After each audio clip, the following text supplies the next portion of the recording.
What is up, guys? All right, a couple weeks ago, I released a new knife called the Civivi Sendy.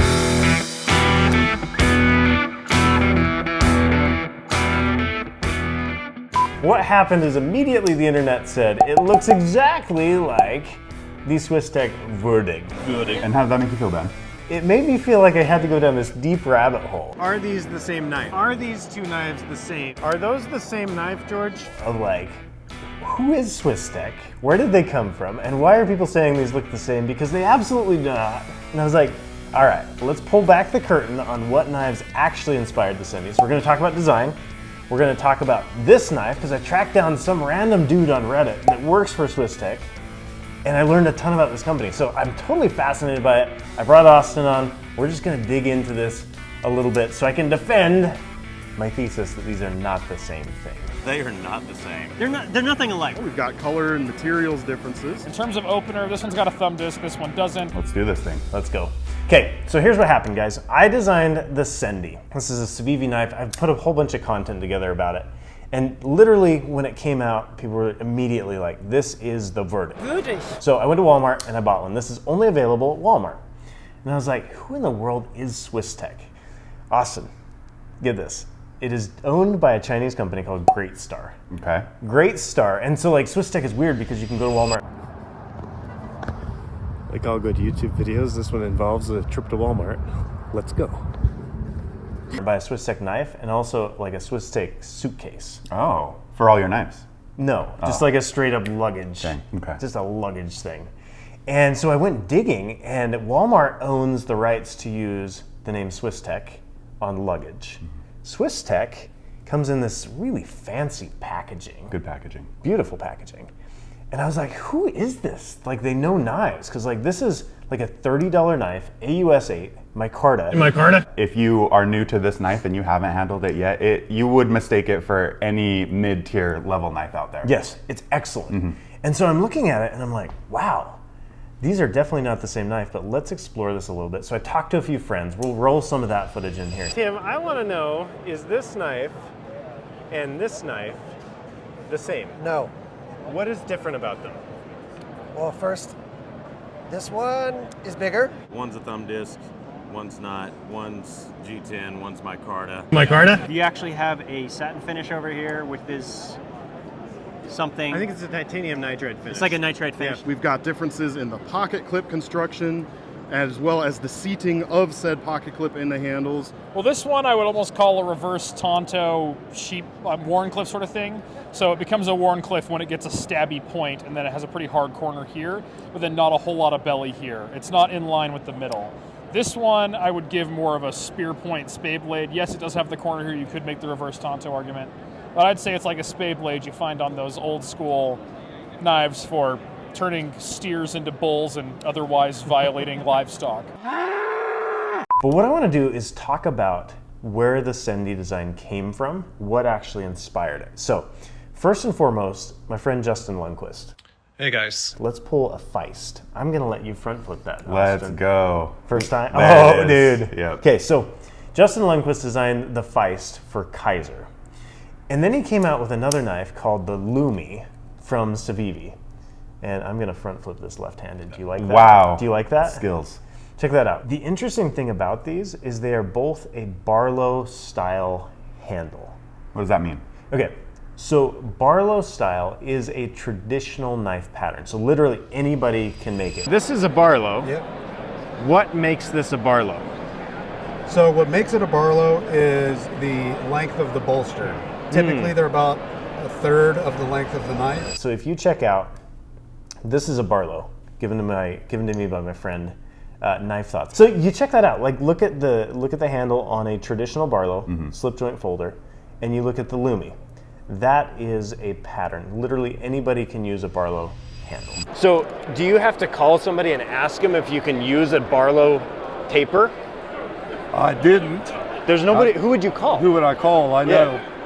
That's the thing. So a Barlow pattern is absolutely open source. And Brad it's uses probably it. one of the oldest patterns out there. And then you look at this and you say, okay, what other knives in this space are using that design and that flair. This is a Boker, I forget the name of it. I think it starts with a K. I think it's a Kanzai Oh. design. I don't know. Okay. That one's nasty. I should have cleaned it up before we started, but too We're late here. for that. We're here on the rug. So like, look at the shoulder right there on that knife. We should mention the rug. We're in an Airbnb in Dallas, in Fort Worth. That's right. We literally have a bearskin rug for our table. Yeah. Don't ask about Don't that. ask questions.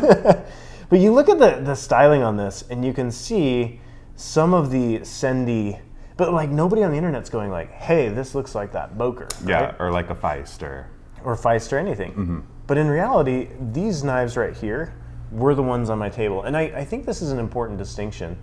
Like, knives there's no such thing as a new idea. Right. Like, the patterns, I would maybe the caveat to that is winter blades. Like, they're doing incredible things that I've never seen before in weird ways. Okay. But everything else has been done in one form or another. And I think, so David C. Anderson said this, he's like, There are similarities in blade shape, there are similarities in color scheme, but when you put them side by side, the differences do become more apparent. But in isolation, on a white background, the way 99% of knife buyers see things, you can never get that comparison. because people are seeing it's a green knife, spay point on both of them, spay blade, right? And you've got both of those on the internet, you have no idea that the Sendy is 2 3/4 inch blade. The Würdig. By the way, we should roll in some footage of Germans saying Würdig, because that seems like the right thing to do. The Würdig. Würdig. No, that last one was good. You should have stopped at the last one. Okay. Both kind of the spay point, and I think people look at that and they're like, that's the same thing. I think, so Mark Twain, I've said this quote a million times, but Mark Twain said there's no such thing as a new idea. There's this kaleidoscope. It's all the same pieces, and they get moved around and changed, but they are the same basic concepts and pieces. Other knives, Brad Zinker. Yep. I love this knife. Me too. Like, just solid. Beautiful. But again, if you look at that curve. Let's look at a traditional Victorinox, because the Victorinox absolutely inspired the Sendy, in the sense that we pulled the tweezers off of there, the toothpick off of there. Look at a traditional Victorinox and how that has this taper. So it actually tapers from tail to tip in the handle. You can see that Barlow shape happening right there in a classic Swiss Army knife, which is fascinating because you got Swiss Tech and then you got Swiss Army knife as well. But I think that's just the thing. It's like the inspiration is all over the place. It's just a matter of like looking at it and saying, okay, I'm not copying this, but I'm taking ideas from these different places. Like you look at, this is I don't even know the name of this one. This is a Civivi something that I can't open because it's a front flipper. I looked at this and I said, okay, Civivi can make these sorts of things. Could I take some of those principles and apply them to a different knife? Yeah. And that's the fun part about it for me. Design is very much like pulling things out of the air, pulling them from the ecosystem and saying what would work. Well, and I think you said it well. Like, yes, there are people that are very innovative in the space, right? But yeah, they're essentially, to me personally, there is no new knife design. There is not a lot of groundbreaking that could happen or is happening right now, right? Like they all cut, if we're talking pocket knives, they all fold into the handle, right? Like, yes. They all started from the same 2 or 3 characteristics. Yes, same must cut, must fold, right? So here's an interesting point. These are the knives that helped me design the Sendy. Like, I looked at what had been done, and I think if you are a designer of things, you must be looking at what has been done. Like that is, like if you want to be a painter, you're going to look at Rembrandts. You're going to try to understand the masters and how they do things. It's like super interesting to me to go down this rabbit hole because I not only like found this guy on Reddit, Shooter Patooter, I met up with him at SHOT Show. Dang. And he and his compadre gave me a limited edition Würdig. Würdig with a G. I love it. What does it mean? Worthy. And they signed the back. I'm going to hide their names here, but they signed the back for me with the Sendy. Cool. And it was a really fun conversation. But what I realized is like this nameless, faceless Walmart brand, Swiss Tech, is actually like 5 American dudes in the Midwest that are knife nuts. And they're like, hey, we actually are looking at all of these knives and saying, what do we like about it? What could be part of our line. So their process was similar to yours. 100%. 100%. And that's where this idea of convergent design, right? Like, I would not be surprised at all if they had one of these on their desk. Yeah. Like, look at those two next to each other, right? Yeah. Not the same at all. However, conceptually, they have a lot of similar features. Look at where the flippers are. Yep. But these guys are saying, okay, well, what makes this interesting to us? How do we take it and change it and make it ours? And that, to me, is the beauty of design, right? Like, you get to build on other people's ideas. It's been probably 8 years since I've been on camera. I've learned a lot of big words. Design is iterative, right? You're iterating on things that you like about other pieces, even other designs that you have made in the past. Yes. And that's the beauty of it. Now, here's where it gets fun. Swiss Tech is owned by Greatstar. They own WorkPro. So if you jump on Amazon and buy what looks like a knockoff Milwaukee, can I say that? We're just throwing it out there. This is the same company, Greatstar. ShopVac, also owned by Greatstar. Dang. This guy is a WorkPro made by the same company that makes Swiss Tech. And I think the interesting thing about branding to me is nobody has any idea who makes this stuff. Yeah, I mean, you told me an interesting fact about WorkPro, that they're the second largest tool manufacturer in the entire world. Or Yes. Greatstar, excuse me. Yes. Yeah. Greatstar, one of the biggest tool makers in the entire world. Chances are you've never even heard of them. Right. Same thing with Swiss Tech. Like, they're making these great knives and people are talking about it on Reddit, but you're like, wait a minute, like, who are these people? So I tracked them down, and that's, to me, what is really cool about this stuff is everything you're looking at on the bearskin rug, including the bearskin rug, somebody made it. Like, somebody designed it. Somebody thought about it and said, how do we bring something to life with this? And I get a huge kick out of that. I don't think that these are the same knife. I would love to know in the comments from you guys what you think. Are these the same knife?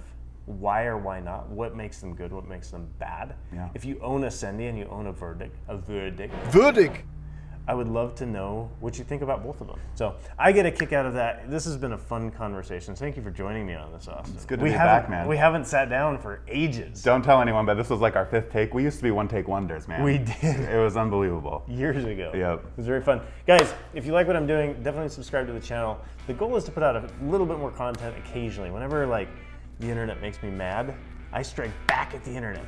No, I actually love the conversations that happen in the comments and the people talking about things. Like, I feel like we should be having these conversations. Yeah, he'll see you on Reddit. I'll see you on Reddit, Ben Banters. See you out there, shooter patooter. Ricky says we need to tell you to like, comment, and subscribe. Do it. If what Ricky says goes. So don't even ask. Like, Ricky says like, comment, and subscribe. Do it. You do it.